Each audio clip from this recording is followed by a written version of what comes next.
Hello, today we start a new book, First Corinthians, and always I'll give you some form of introduction and I go look up or find. This one I liked. The city of Corinth is perched um, in the narrow isthmus connecting the Greek mainland with the Peloponnese. Um, it was one of the dominant commercial centers of the Mediterranean world as early as the 8th century BC. No city in Greece was more favorably situated for land and sea trade. It had a high, strong citadel at its back.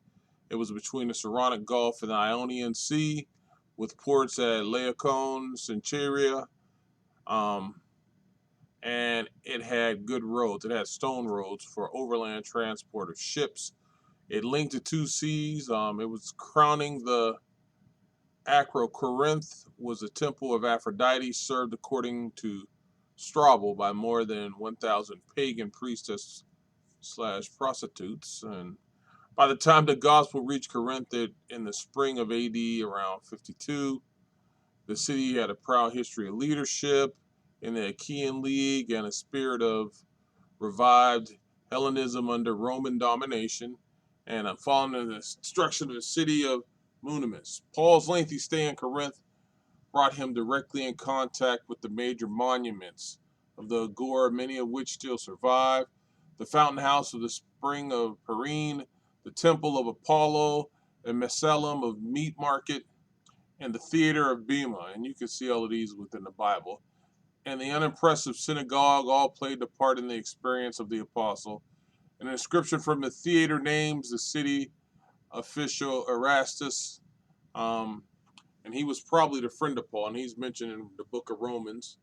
The author and date: Paul is acknowledged as the author, um, both by letter itself and by early church fathers. His authorship was noted. The main thing about the city of Corinth was a thriving city. It was at the time the chief city of Greece. So remember, we're talking about also Greek gods. So you'll hear names like Apollo, Aphrodite, and all of that, both commercially and politically. Its commerce, located just off the Corinthian Isthmus, it was a crossroads for travelers and traders. It had two harbors: Centrea, 6 miles to the east on the Saronic Gulf, and Lycaon, a mile and a half to the north of the Corinthian Gulf. Goods were transported across it. Its culture, although Corinth was not a university town like Athens, it was characterized nevertheless by typical Greek culture. Its people were interested in Greek philosophy and placed a high premium on wisdom. Its religion: Corinth contained at least 12 temples. Whether they were all in use during Paul's time is not known. One of the most infamous was a temple dedicated to Aphrodite, the goddess of love, whose worshippers practiced religious prostitution. About a fourth of a mile north of the theater stood the temple of Asclepius, the god of healing, and in the middle of the city, the 6th century BC temple of Apollo was located. In addition, the Jews had established a synagogue, and inscribed lintel of it has been found and placed in the museum at Old Corinth. Um, its immorality: like any large commercial city, Corinth was a center for open and unbridled immorality. The worship of Aphrodite fostered prostitution in the name of religion. At one time, 1,000 sacred prostitutes served her temple, and these were her priestess. And so widely known did the immorality of Corinth become that Greek verb of Corinthianize came to mean to practice sexual immorality. In a setting like this, it is no wonder that the Corinthian church was plagued with numerous problems. Paul had received information from several sources concerning the conditions existing in the church at Corinth. Some members of the household of Chloe had informed him of the factions that had developed in the church. There were three individuals, Stephanas, Fortunatus, and Achaeus, who had come to Paul in Ephesus, if you remember, to make some contribution to his ministry. But whether these were the ones from Chloe's household, we don't know.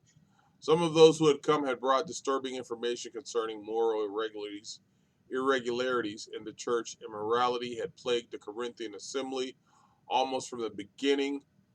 It is apparent that Paul had written previously concerning moral laxness. He had urged believers not to associate with sexually immoral people because of misunderstanding of now he now finds it necessary to clarify his instructions and to urge immediate and drastic action. Other Corinthian visitors had brought a letter from the church that requested counsel on several subjects. It is clear that although the church was gifted, it was immature and unspiritual. Paul's purposes for writing were to instruct and restore the church in its areas of weakness. He was writing to help it, to build it up, correcting erroneous practices such as division, which we shouldn't have, immorality, litigation, and pagan courts, and abuse of the Lord's Supper, to correct false teaching concerning the resurrection, and to answer questions addressed to Paul in the letter that had been brought to him. This letter revolves around the theme of problems in Christian conduct in the church. It is thus has to do with progressive sanctification, the continuing development of a holy character, and obviously Paul was personally concerned with the Corinthians' problems, revealing a true pastor shepherd's heart. The letter is relevant to us in these days and times. And as we read through it, we will break it down and see how it affects us today. Amen.